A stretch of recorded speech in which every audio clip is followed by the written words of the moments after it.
Ganitong ampalaya naman ang lutuin nyo para maiba, napakasarap at syempre napakasustansya nito. Tara, magsimula na tayong magluto. So meron tayo ditong isang pirasong malaking ampalaya. Napaka-presko nito at ang sarap lutuin. Dito ini-slice lang natin into half ang ating ampalaya. Tatanggalin natin dito ang buto. Katapos hiwain ito ng katamtamang laki lamang. Dapat ganito ang pagka-slice yung mga mamis. At hindi na natin ito pipigaan pa para hindi mawala yung sustansya nito. Lagay lang natin ito sa ating coconut ball. Itabi para gagamitin natin mamaya. Meron tayo ditong isang pirasong medium size na chayote. Mga kalahati lang gagamitin natin dito. Inisin na natin ito, babalatan at islice. Katapos ma-slice, ilagay lang natin sa isang lagayan at iset aside para gagamitin natin mamaya. Gagamit din tayo dito ng carrots. At 3/4 lang sa isang piraso ang ating gagamitin. Mga spices ang ating gagamitin. Meron tayong kamatis, onion, bell pepper at saka garlic. Slice natin ang ating mga spices. Itabi muna natin ito.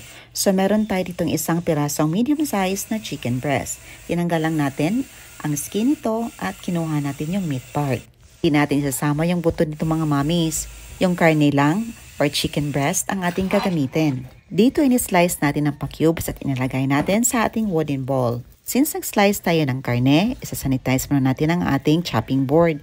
Naglagay lang tayo dito ng calamansi or kung meron kang available na lemon, pwede nyo din gamitin. Naglagay lang tayo ng pamintang durog sa ating chicken breast, isang pirasong itlog, but hindi natin ginamit yung egg yolk. Itinabi natin yung egg white lang. Nag-add tayo ng rock salt, tamang dami ng cornstarch, soy sauce at saka oyster sauce. Adjust the taste mga mamis according sa inyong panlasa. Ito inihalo na natin para ma-fully mix ang lahat ng mga ingredients. Ima-marinate po natin ito for about 30 minutes. After 30 minutes, ready na para lutuin. Naglagay lang tayo ng mantika sa ating kawali, papainitin at ipan-fry natin ito hanggang sa mag-brown ng bahagya.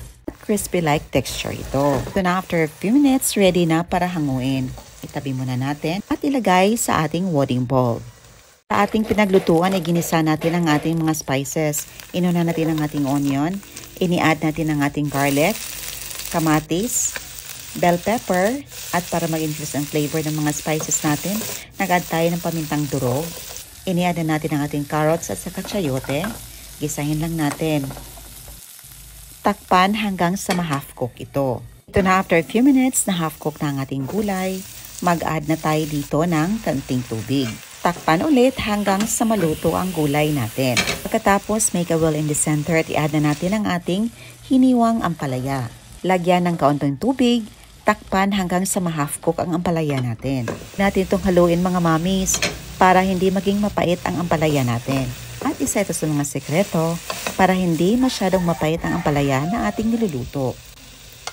Ito na pagkatapos sa ma-half cook, pwede nating haluin. At naglagay tayo dito ng slurry mixture. This is a mixture of water at saka cornstarch. Itansya nyo lang mga mamis kung gaano kalapot at kadaming tubig ang inyong ilagay. Naglagay na tayo dito ng pampalasa na oyster sauce at saka kaunting soy sauce. Tapos i-add na natin ang ating nalutong chicken breast. Pwede tayo mag-add dito ng pampalasa mga mamis na nakasanayan nyo. Pwedeng chicken cubes or pork cubes. At mga mamis, huwag nyo i-overcook ang gulay para hindi mawala ang sustansya nito. Ito na after a few minutes, ready to serve na ang ating gisadong ampalaya sa oyster sauce. Napakasarap at napakasustansya. Sa mga mahilig magluto ng ampalaya dyan, pwede nyo gawin ito para maiba naman. Ayan, isa-serve na natin ito sa aking pamilya. But syempre, tikman muna natin. Isa talaga to sa paborito nating ulam dahil napakasarap at napakasustansya. Sa tingin pa lang, matatakam ka na.